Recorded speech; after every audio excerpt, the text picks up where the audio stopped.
Hi, this is Priyanka Salve, and today we'll be doing the pre-budget discussion on infrastructure. And joining me for the fireside chat is Mr. Ajay Dua, the former secretary, who will be sharing his thoughts and expectations of what the budget can offer to the industry.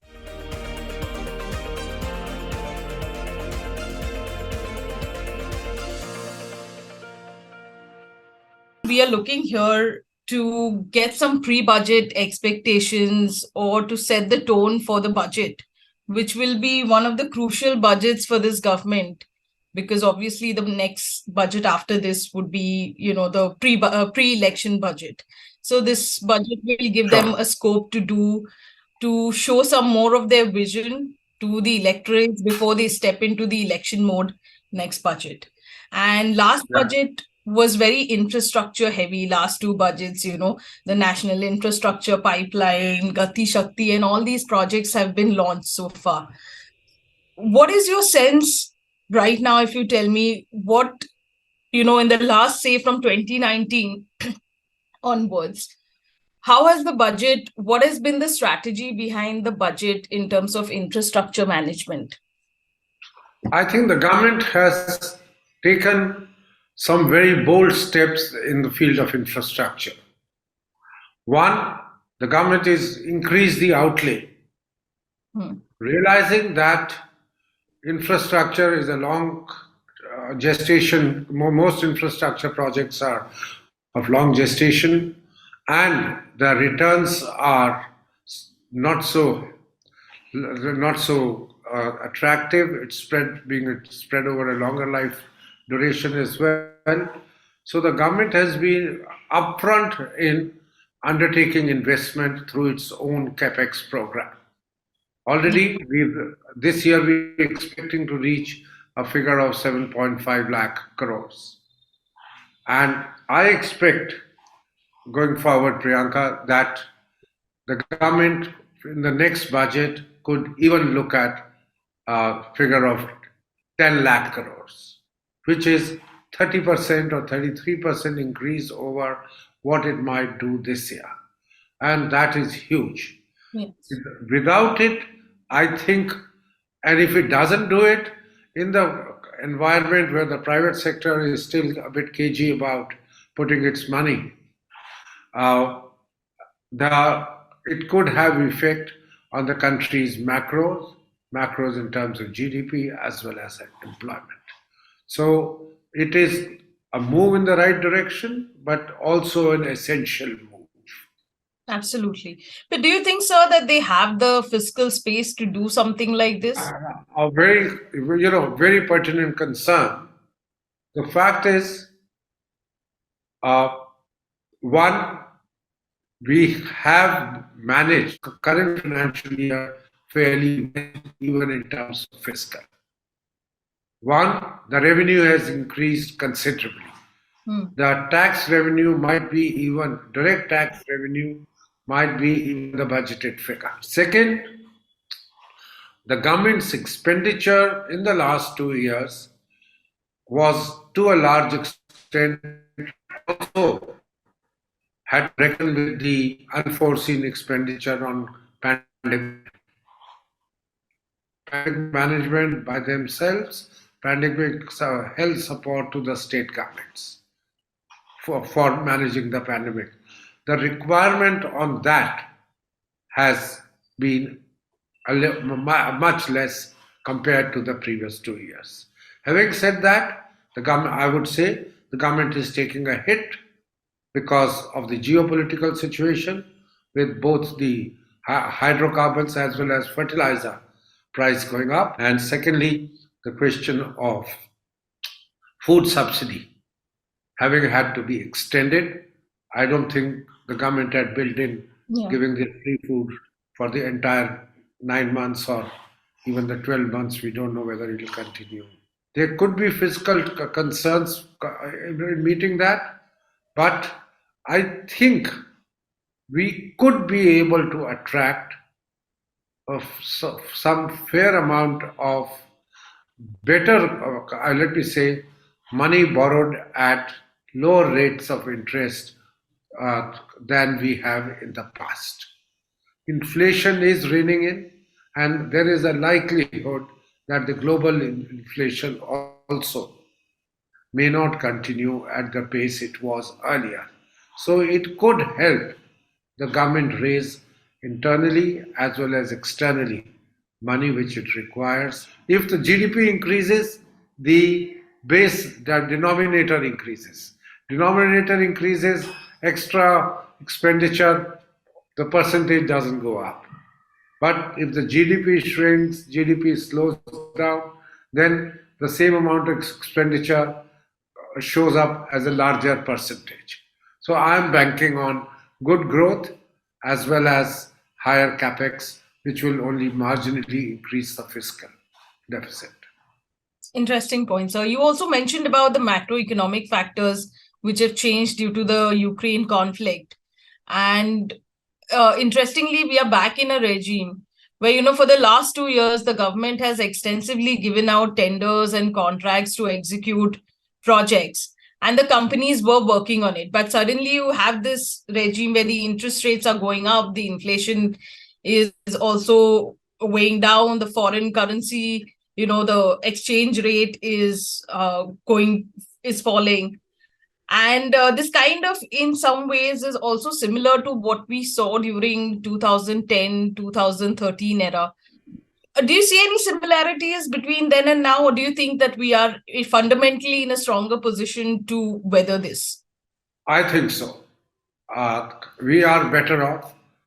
But Priyanka, just a small observation that 2010-11 actually saw the highest rate of growth, GDP growth, which the country has ever seen. Yes. I'm talking about ever seen in the previous 70 years. We had a double-digit GDP growth in the year 2010-11. It was the subsequent 2 years which kind of brought about the so-called stagnancy and the private sector holding back. And there, I think it was an issue of governance. Decision-making had come to virtual naught, and everybody was holding back, politicians, the bureaucrats, etc., on taking any consequential decision. And second difference, I think, between then and now, it's no longer a coalition government where everybody's concern had to be taken into account, but a strong, decisive government, be ambitious.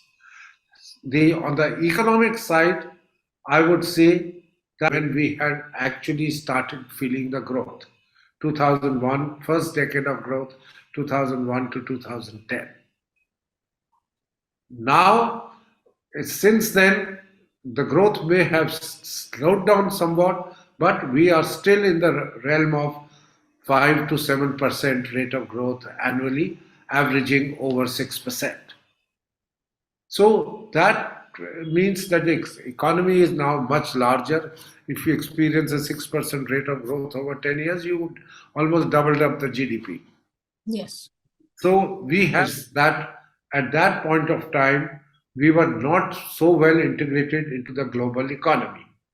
First 10 years of liberalization, etc., took time. Our FDI inflows were less. Our remittances were what we were living on level. We are experiencing a steady growth. The benefit of the global growth was in terms of FDI as well as giving a boost to our exports till about 2010-11 for sure. Subsequently also a little bit, but now the Ukraine war as well as our export stagnancy I would attribute it, apart from the old issues of competitiveness not being there, etc., but to the fact that the global market has slowed down. Global market is no longer able to trade. The eye continues to come, and with the inflation in the US, inflation elsewhere in the European economy, our 6 to 7% doesn't look too high. Yeah, true. Similarly, another positive point, yes, our rupee has depreciated vis-a-vis the dollar, 10 or 12% now. But that 10 or 12% also is not as much as, say, the depreciation in Japan of the Japanese yen. So, interestingly, one other thing that is kind of missing from what we saw during the last cycle is the private sector participation. I mean, if the last cycle was all about PPP and BOT projects, we're seeing for the last 5, 6 years, the government is one of the major funders of all infrastructure that is being built across the country. Why do you think that the private sector is still very conservative in putting in more capital and participating in the growth story? Priyanka, allow me to get squeezed for the last 3 quarters for sure. The current year's 3 quarters, and that doesn't enthuse them about the profit margins being what they used to be or that they will grow. And largely, having said that, the aggregate demand in the economy is not rising. Aggregate demand means both consumption as well as investment, consequently on the investment. And where does the consumption come from, Priyanka? Of most items. Let's forget luxury goods or the items which the high middle class consumes. Most products ultimately, and we are at that stage of the economy, is provided by the lower middle class and the vast 25% people at the bottom. Their incomes, if anything, during the pandemic and 1 year since then, they have not increased. Real wages in the country have come down by government's own figures released last month. If the real wages are down, and you still have 25% or 20% of the people who are barely making ends meet, and our organized sector continues to be small and greater number of people employed in the informal sector. So their incomes not having increased, the aggregate demand is not increasing. Okay. People who are not going in to build up the aggregate demand unless you direct your income flow, revenue flow to the people at the lower 50%. So I would like to see special measures being taken to build up aggregate demand. Consequence of that would be the utilization factor would go up of most industries, and you could see the assurance which private sector is not here for charity, and let's accept that they are not expected to. Yeah. They are looking at their own stakes, and for them, it is worthwhile investing only when they know they'll be able to sell what they produce. Absolutely. So that, to my mind, is a major cause for seeing the private sector investment not coming so far. So one of the reasons also for, especially when it comes to infrastructure investment, one of the reasons that private sector has been very conservative about this is because they've burned their fingers during the last cycle, and some of them are still not convinced of the financial viability or the profitability of these projects, given that it's a very GDP focused sector. If the GDP is growing very well, the sector will do attractive for investors and stakeholders who bring in the capital? 2 or 3 things I think need to be done there. One, we have to make sure that that implementation of the infrastructure projects doesn't suffer from the bottlenecks of the kind which we've been seeing, be it in the road connectivity, rail connectivity, power industry, all the major hydrocarbon industry, all these bottlenecks have to be definitely addressed, and this Gati Shakti program is seeking to do that. Prime Minister's Pragati monitoring at his own level of the large projects, etc., has to continue and has to be intensified. It is action mechanism must be augmented the way we have done it through PLI, the industrial sector. Yes, viability gap funding makes sure that the returns remain high enough to be able to service the institutional loans. I'm not talking of profit at all. That's the aim of the VGF scheme. You have to make the VGF scheme better funded and more open-ended. And if they are state government projects, the states have to do it. Third, land continues to be a major issue in infrastructure. In the name of equity, we brought in greater equity to farmers and others, all very understandable, the 2013 scheme, 2013 law. Yeah, land acquisition. The Land Acquisition Act, but the amendments which were sought to be made in 2014, those couldn't be passed. We left it to the state governments. Fine, land is a state subject. States have to deal with the farmers, their land, etc.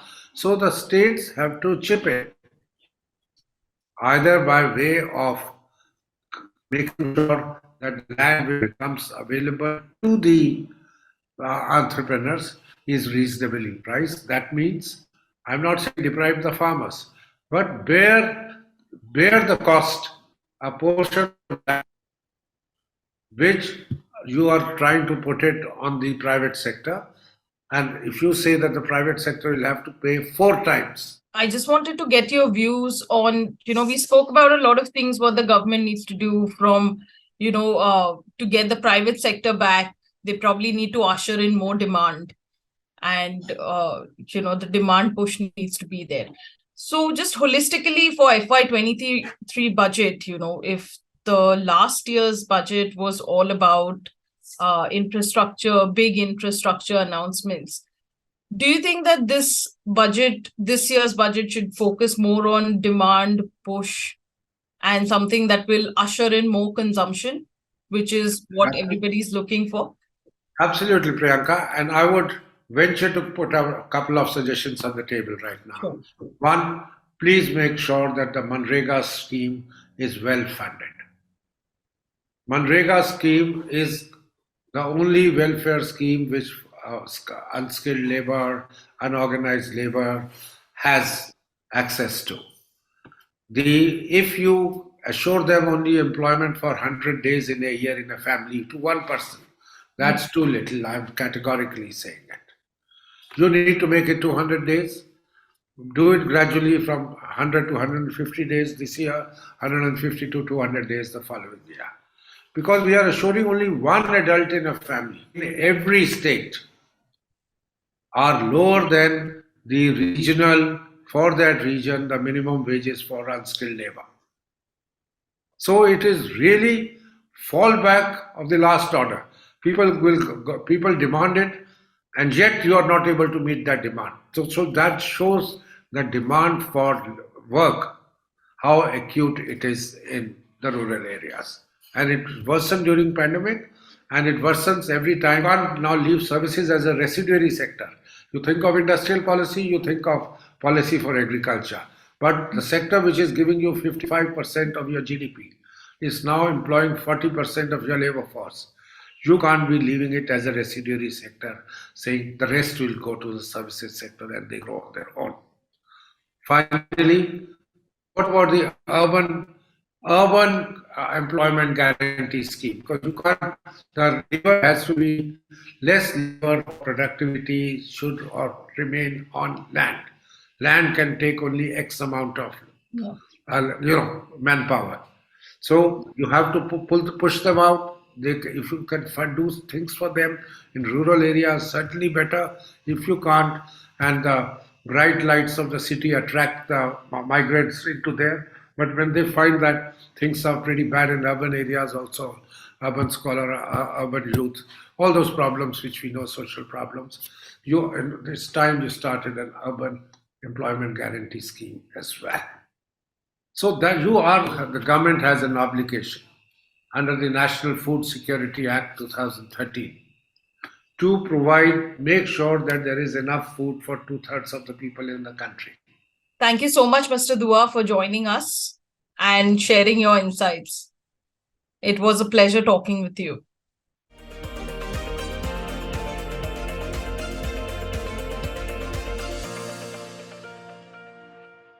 Hello and welcome everyone to ET Digital's pre-budget discussion.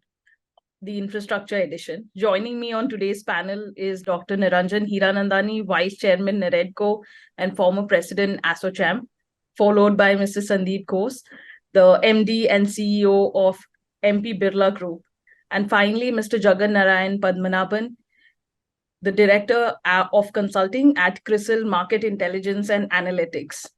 Thank you all of you for being here. Let's just get straight into it. And maybe before we move on to what the budget expectations are, if all of you could give me some insights as to how have you perceived the last few budgets of the government through the pandemic and even a year before that, and what has it done for your industries?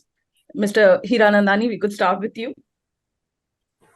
Very good evening, Priyanka. Thank you very much for inviting me for this show. It's always a pleasure to be with you and the Government of India has been doing intensive working on the infrastructure. There have been budget changes which have brought down tax rates of corporates to 25. In certain cases, they are incentivized even at 15%. The PLI schemes have really taken off. So a large amount of work has been going into it, which is a positive. The second positive part of the past budgets, which I see, Priyanka, is the aspect of the investment which is now coming through the Government of India road. The 35 kilometers of national highway per day being invested by NHAI, other aspects of ports, airports, and other things. I think a combination of all that has really made a paradigm to do it.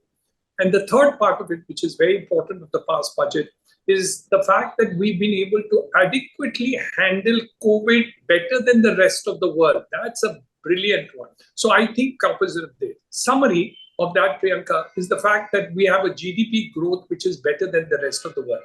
But it's not enough. Our GDP may have grown and you may be the third, fourth largest GDP in the world.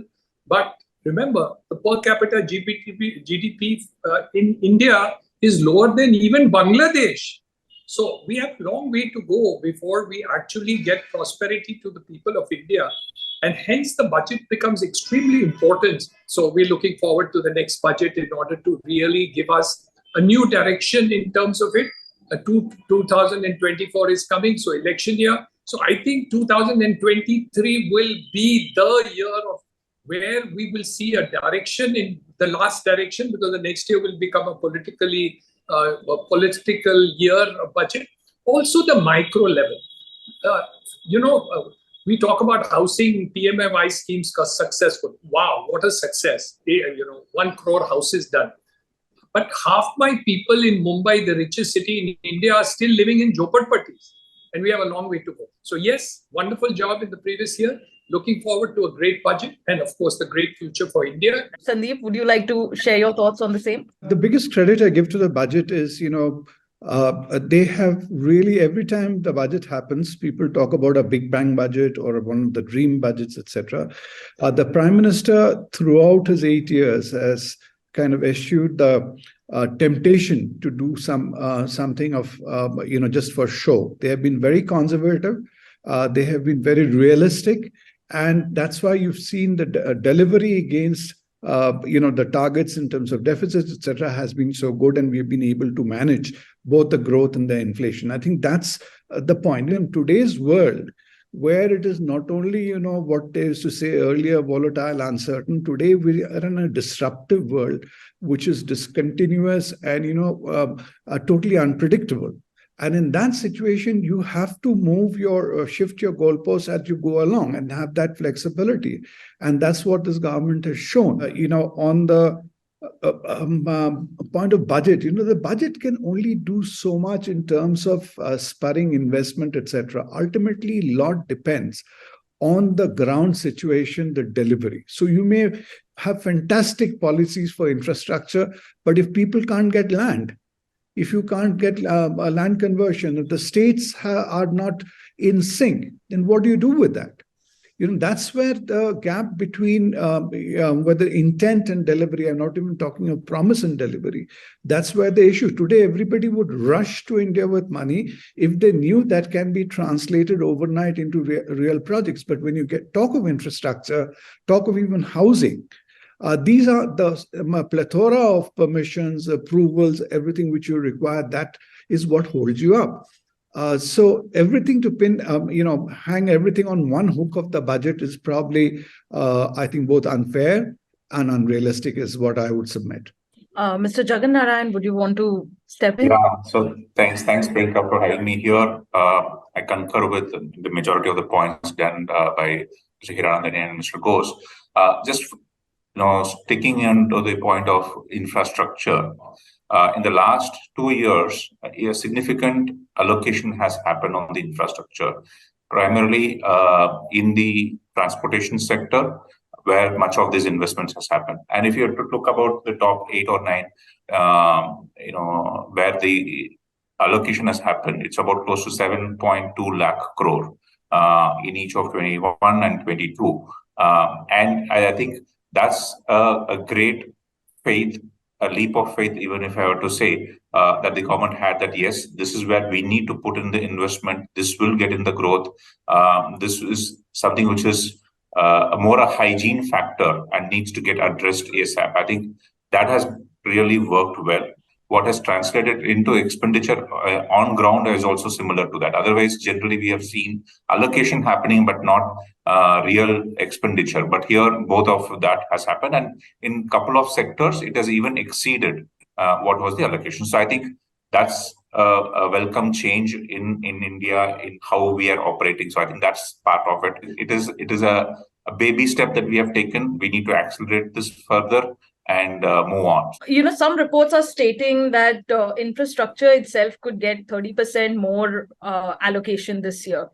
But we are in we've gone through 2022, and it's been a tough year. The liquidity was not as good as what we've seen it during the pandemic, where capital was really available for cheap.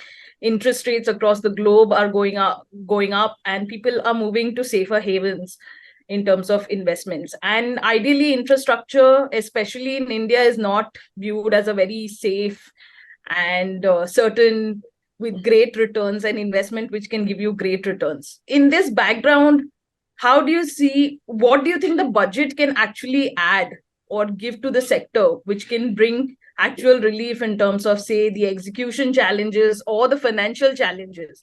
My feeling in that is infrastructure, again, we should not cover it with, again, one broad bucket. You have to split it up. There are various elements to infrastructure. When you're talking, for example, airports, you're talking of railways. When I'm talking of railways, is modernization of stations, etc. Now, that has a clear, you've got a visibility on what you can get in terms of return. That's happening. But when you talk of roads and bridges, it's another story. Just like in the initial period when you were looking at airline routes, you had the low profit sectors when you were trying to connect remote areas. Similarly, now most of your infrastructure will have to come from remote areas which are today economically backward. And, it is through infrastructure growth only those areas will develop. Now, if you want somebody else to come and invest in that and expect to fund their thing by automatic return, it doesn't work. So either they have to get subsidized or in an artificial way, which doesn't really help, or the state has to build it by roping in people, then finally maybe allowing them to maintain it and run it for the state. But if you expect private money to immediately flow in for that sort of an infrastructure growth, I don't subscribe to that theory. I think in India, for a long time, the basic infrastructure has to be state-led. For us, infrastructure is, again, not like in certain developed countries, or if you can say countries like what China and others did. Infrastructure has got a huge multiplier effect. First of all, you see the labor factor, which we have in India.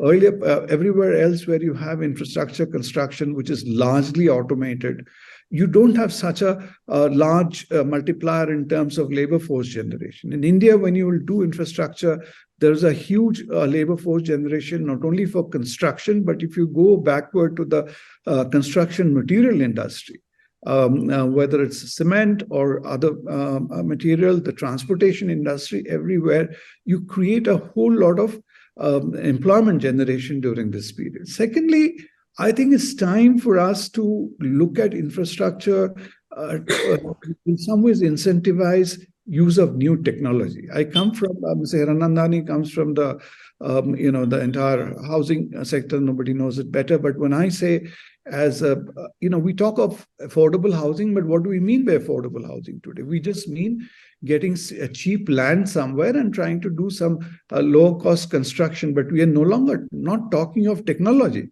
How do you bring in technology? When you're talking of Pradhan Mantri Awas Yojana, you can make your money go miles more if you were to use certain technology, not just in terms of construction material, in terms of construction practices, and how you handle supply chain goods, everything together. And that is where the direction we need to move. Mr. Hiranandani, do you agree with it that construction in itself, or maybe building infrastructure, is not something that you just need to see it through the eyes of a return profile, but also in terms of the job creation and generation that it does for the economy holistically? Real estate and infrastructure development that we are talking about has a multiplier effect, not only in terms of employment, but it has two different aspects in addition to that.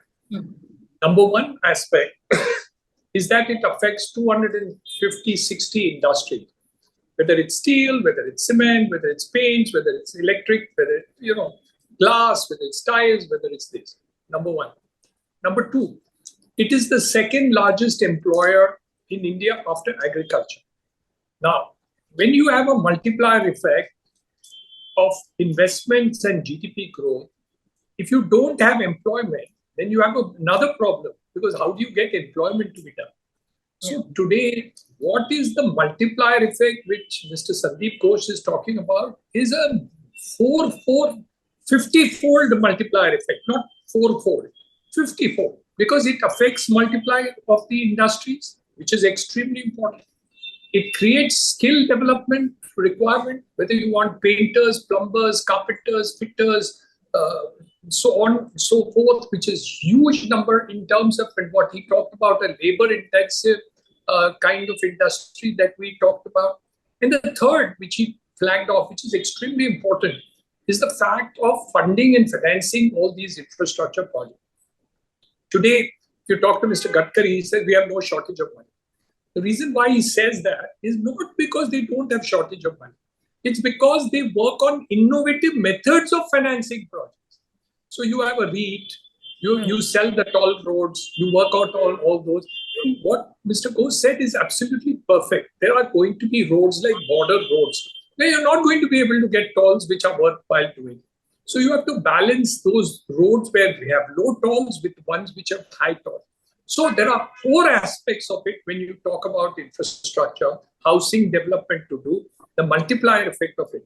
Let's go to the bottom end. Let me go to the 5th end, which is not touched, which is you who want to buy a house. Today, when you go to buy a house, the issue of EMI becomes extremely important.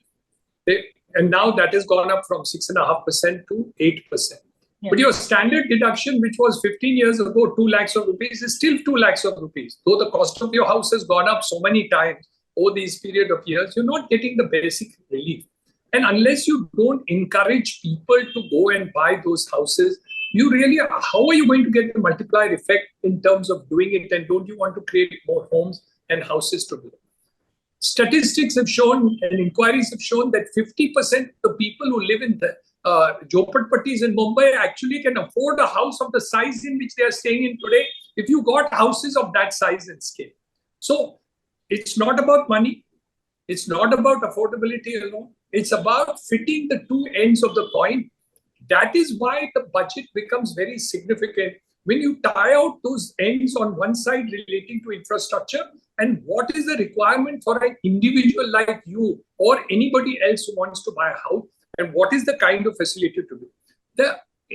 When I talk to HDFC and I talk to ICICI and I talk to Mr. Uday Kotak, they say that on an average, a 15-year loan in India is prepaid in 7 years on an average. 50% of the people prepaid. So there's no risk. So we need to encourage through the budget, through financial institutions, through RBI, through others, to create a multiplier.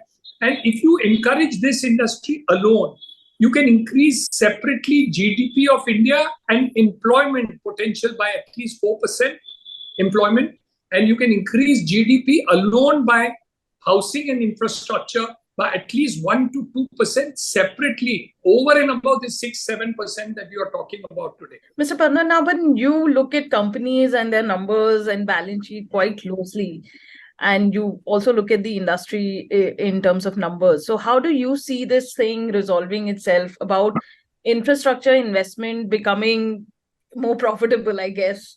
I'll just give a bit of an anecdote so that we understand in greater detail. It's actually not a 1-0 aspect. Okay, is it going to be government or is it private? That's never actually the point here. So what has been the traditional split, if you were to look at it from an infra spend? I'm just restricting myself to the infra part out here. Is the whole one of state government, central government, and you have the private sector in this whole space. Okay. Traditionally, the spend which has been of the state government and central government more or less been the same. Of late, the state governments have actually done more than the central government, but the split had been about 30% each, 30 to 35% each, and private sector was doing about 30%. So 35% central government, 35% state government, 30% being done by the private sector. What has happened in the last probably 5-7 years, the contribution of the private sector has reduced from 30% to 20%. Okay, and that's where, and the contribution, and hence the contribution by the state and the central government also on an increased number has gone up. So that has put a stress on the system in terms of the fiscal part of it. So, but even today, private sector is doing 20%, right? So I think kudos to that part of it. The whole emphasis is to see how this 20% can come to 30%, and each and everybody else are able to moderate their expenditure. I think that's the part which is there. So in that context, if you were to look at it, what and how can this be done, correct? But what can be done is from a monetization. If the government is able to take many of these and build those out and then put it up for monetization, private sector, mind you, I'll tell you, it started off in roads. The response has been quite encouraging, and they have got fairly good value for the asset. And I'll tell you on ports, which came up, airports came up, it got lapped up. In ports, again, in the last 18 months, we have had multiple terminals which have been put up on for bidding, and they've gone like crazy. Okay, the bids have gone. So I'm saying that the private sector is able to still bid aggressively on the top end part of it, and are confident that they will get returns off here. So I think if we are able to take a leaf out of this and probably continue the whole expenditure part of it, see how quickly you can build this out and give it to the private sector so that the investment can come in from another aspect, and it can have two aspects, two clear set of guys. The developers is one, then the funds who are wanting to invest into this. And it's not just the fund, they then have an operating company who will be managing this part of it. So I think that is again our company, and all of that can happen. So we need to think a bit on where the successes happen, and the market is saying that this is the asset I want, please give it to me, I will be able to bid for it. And it has happened in roads, it has happened in ports, it has happened in airports, it has happened in other infra spaces in the energy side as well. Go take it forward, and that part of it can be there in the whole budget. All right. And with this setup, what are your specific budget expectations pertaining to the infrastructure segment? Mr. Hiranandani, if you could start with the housing. Let's talk about the first thing which I mentioned, that I would like that at least the tax deduction for individual home loans should go up from 2 lakhs to 5 lakhs at least. In fact, it should be 100% should be deducted. There should be no limit, but even then it's there. So if I take a house in a commercial business and I give it on lease and I'm a businessman, I get 100% deduction. But if I am Priyanka, I will get only 2 lakhs of rupees. This is it. This is not correct. And I think we need to correct that completely. Number two issue is that the loan to LTV, which they call loan to value ratio, they've done for the affordable segment, which they've brought to 90%, but otherwise the rest of it is close to 70% or 75%. I think that also needs to change because with housing prices having gone up, I think loan to value needs to be done. And it's the fact that Indians pay back all there is nothing like subprime in India. So I think they're quite secure. So there is reason why we really need to look at that from the whole thing. Affordable housing, which they talk about, stuff like that is pegged at 45 lakhs in terms of benefits to be given. And I think that needs to go up to 1 crore of rupees. This was about 6-7 years ago when they did. After that, prices have gone up, raw materials have gone up, rents have gone up, ready-reckoner rates have gone up. And today with IT and other mobility, there is a good opportunity of creating huge amount of rental housing where people could actually go from place to place and don't have to bother to really buy a house all the time. Let the institutions and other things invest into it. So I think with the returns are only 3% or so, I think we need to say that the standard deduction for housing in terms of investments to be done from 30% needs to be incentivized for new housing to about 60% in order to see that. And residential housing also needs to be worked on the whole thing, where you are doing SIP in the stock market and you do that part of the reinvestments into that. But we have no machinery by which you can do the same investment into homes and housing.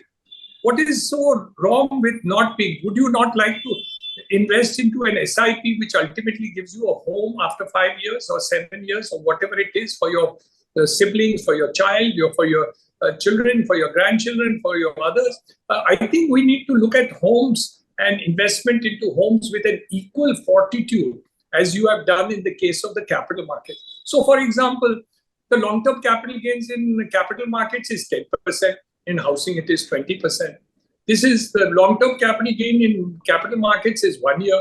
Housing is 3 years.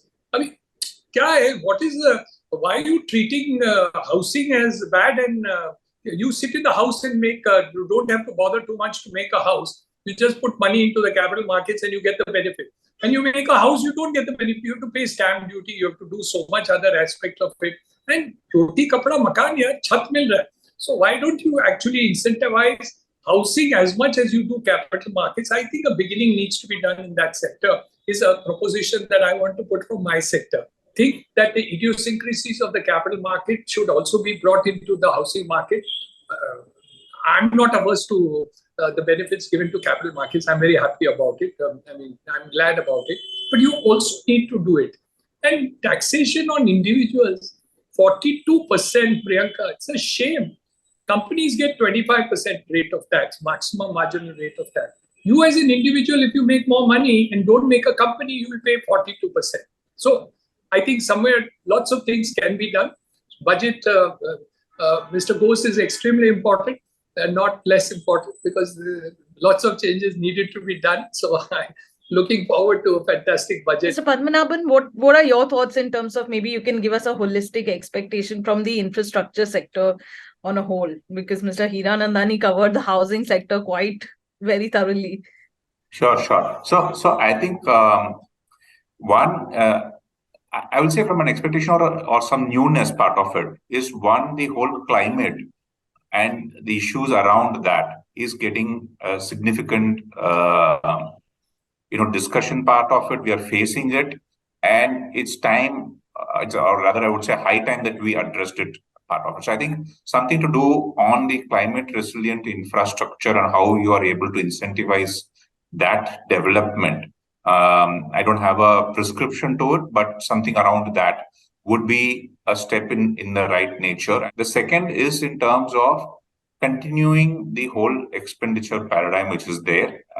And because I hear the other challenges which should be there, but we have not yet. The job is not fully done. It is not even half done. We've just started to work on this. So we just can't let it go for any reason.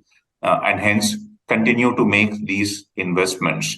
The second part of it. And then earlier on, we talked about the whole monetization, the need and how you do it and how fast you can do it and set those numbers quite clearly. And hence why I'm saying this monetization is because you can You can plow back the cash that is going to come, and hence the need which should be there, and you articulated that into the individual budget expenditure for each of the ministries. So if we are able to put it there, then they would be wanting to do that more, and hence that is the third part, which is very critical in doing this.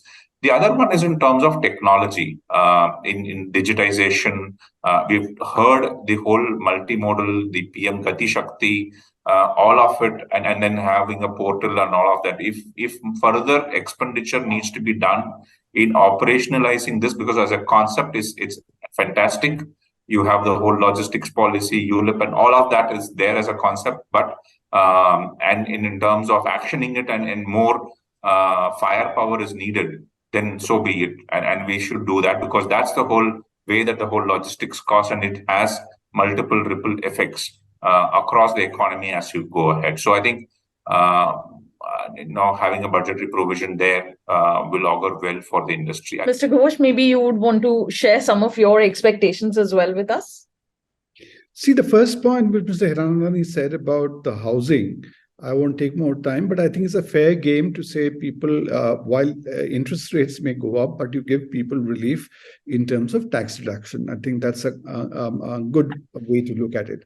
Because the earlier mindset where people used to invest in houses essentially for capital appreciation, value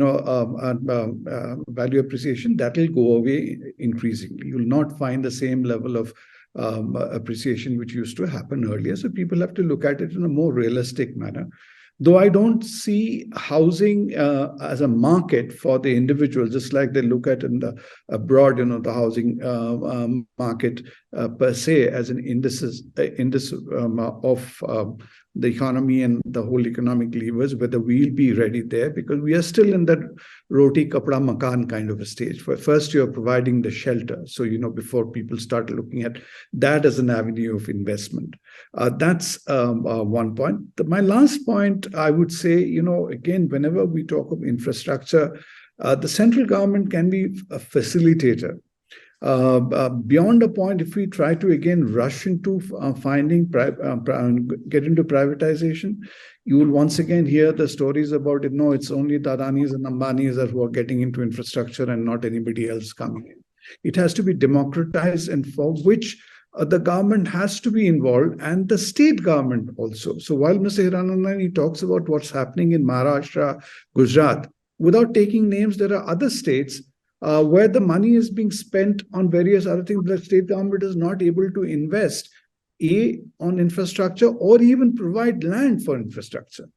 It's a pity there are states which are not able to give land for setting up an airport, or even they are unable to undertake building an expressway. Now, these you cannot look at it in isolation, and you cannot ultimately have one part of the country lagging behind sharply over the others. So that is where I think that geospatial kind of an equity, which the government will have to look at it, giving wherever the money more to areas where there is development, and we don't think investment will come in that way.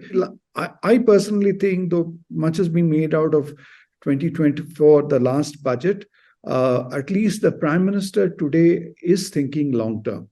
While there would be tactical things there, but I don't think when he's talking about Gati Shakti and various other things, his vision on the infrastructure sector is also limited to the next 12 months or 24 months. And irrespective of the politics, I think India's time has come. So whichever government, be it or whichever prime minister, I don't think people can move away from these priorities.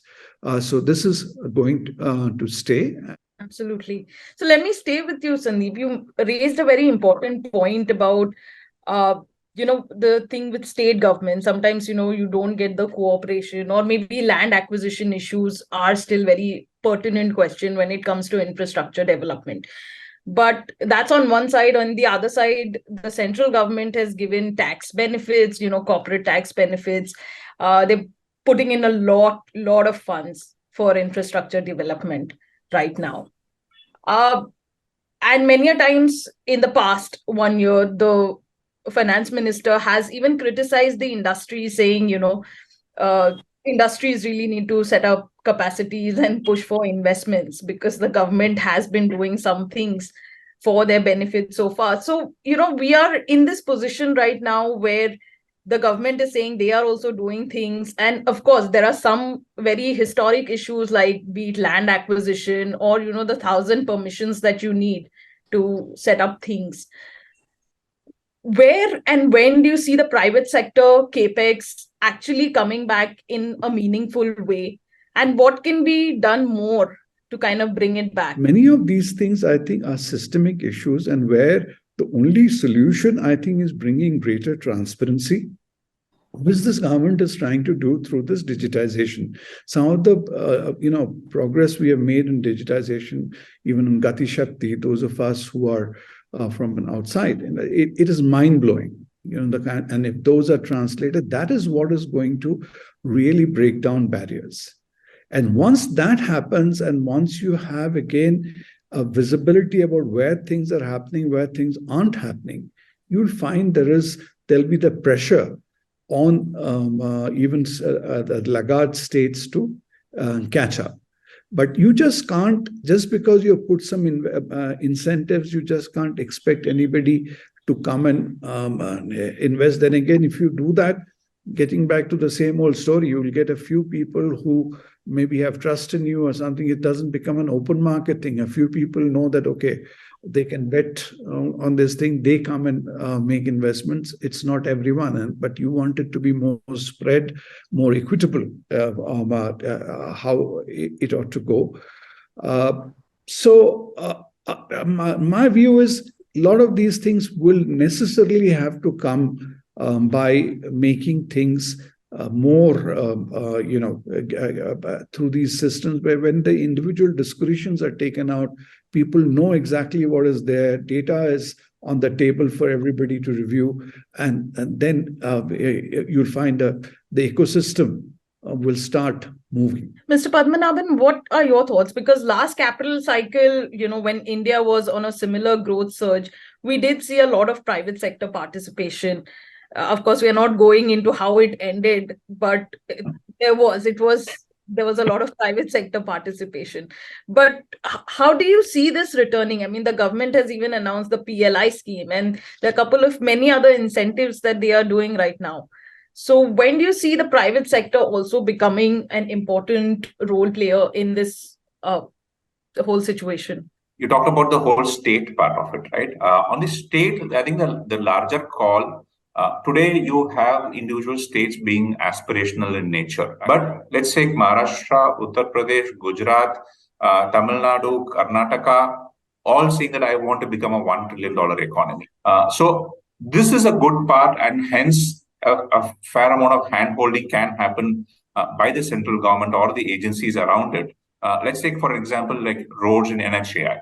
The kind of capacity that they have built over the years, they can share these best practices across to the state government.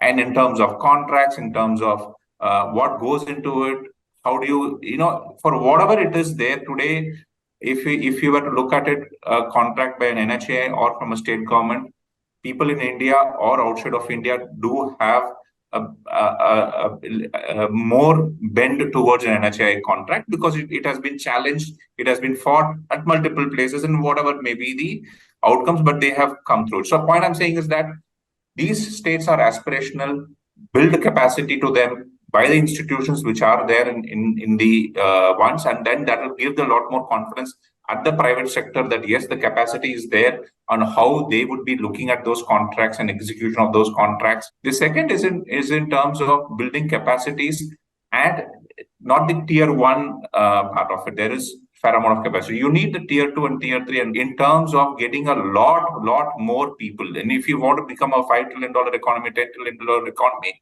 it just can't be done by the top 5-7 people. You need a whole host of people at tier 2 and tier 3, and that has to be done in a very conscious manner, right?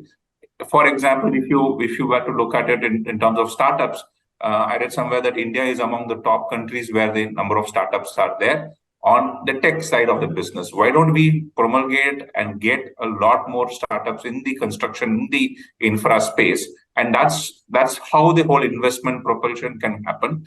And obviously have a banking system which is more sensitive towards the needs of such people would be a very important aspect to get there. So I think that's be the second one in which we can get a lot more private sector investment. So all of this can be done, build capacity, get the central government talking to the state government, that part of it, then the whole digitization, get more entrepreneurs on. That's how the private capital can come through. Mr. Hiranandani, you've been, the former president of ASSOCHAM, and I'm sure you would have really interesting points to make about what can be done to get the private sector investments flowing back into the economy to a scale where, it can be an equal-footed partner with the government. Priyanka, it's like talking about health. Health is not one aspect of it. It's a multiple aspects that we need to do in terms of it. Mr. Ghose was very clear. I think the flag-offs with both Mr. Ghose and Mr. Jagannarayan are extremely important. And it's not one or the other point which becomes critical. It's the gamut of issues which become important. Let me give you an example. We work in Maharashtra most of the time, and we thought that Maharashtra is the fastest in the country. We put up a data center. It took us about 15 months to get approval, and we thought that was very fast. We went to UP and we worked on it with the UP government, and we set up a data center in UP. We got permission, land allotment permission, environmental clearance, building permission, data policy, and all the other benefits and clearance from the local authority within 60 days. Now, what happens is that there is no one thing that works. For a nation, all these things put together. So whether it's multiplier effect in terms of infrastructure in the Mumbai region, or it is the question of policies where you get large number of people and corporates coming in, as Mr. Jagannarayan and Mr. Ghose have just talked about, or it is the issue where we incentivize individuals and people for purposes of investments into a sector. All these need to be done collectively. You can't have a growth of the country in terms of the size and scale that we are now talking about if you're only addressing one or two issues. For instance, so what I'm trying to say is that there is simple logic of issue. Take education, for instance. 35 years to create a new policy. Yeah. And what are we doing? 10 years ago, when I wanted plumbers, carpenters, fitters and all, and I needed 100 of them, I would get 500. Today, when I want 100 carpenters, fitters, plumbers, electricians, and so on, I don't get 20. And there are so many people unemployed. So what are we doing? The education is so bloody misfit. So what has happened is that we need a gamut of things, whether at the state level, whether at the central level, whether it is a policy level, whether it's the RBI. For instance, interest rates. We have raised interest rates because everybody is raising interest rates and we need to do it, and RBI governor is correct, we need to contain inflation. Any further increase in interest rate is counterproductive to India. It's a cost. It costs me more to borrow money. It costs you more money to pay an EMI. It's a cost. So many of these good things are bad. If I eat nutritious food, it's good. But if I overeat, I become obese. So these are the problems that we have, which we are having in the situation where all these nitty-gritties in terms of what both Mr. Ghose and Mr. Jagannarayan have been telling, the micro detail, the devil is in the detail. You have to look at the micro details. We need to do so much more. And every little thing which we have talked on the panel becomes important. It's not this or that. It's this, and that. Thank you, gentlemen. This was quite an extensive conversation. And thank you all, Mr. Ghose, Mr. Padmanabhan, Mr. Hiranandani, for joining us for this pre-budget panel discussion. Hope you have a great day.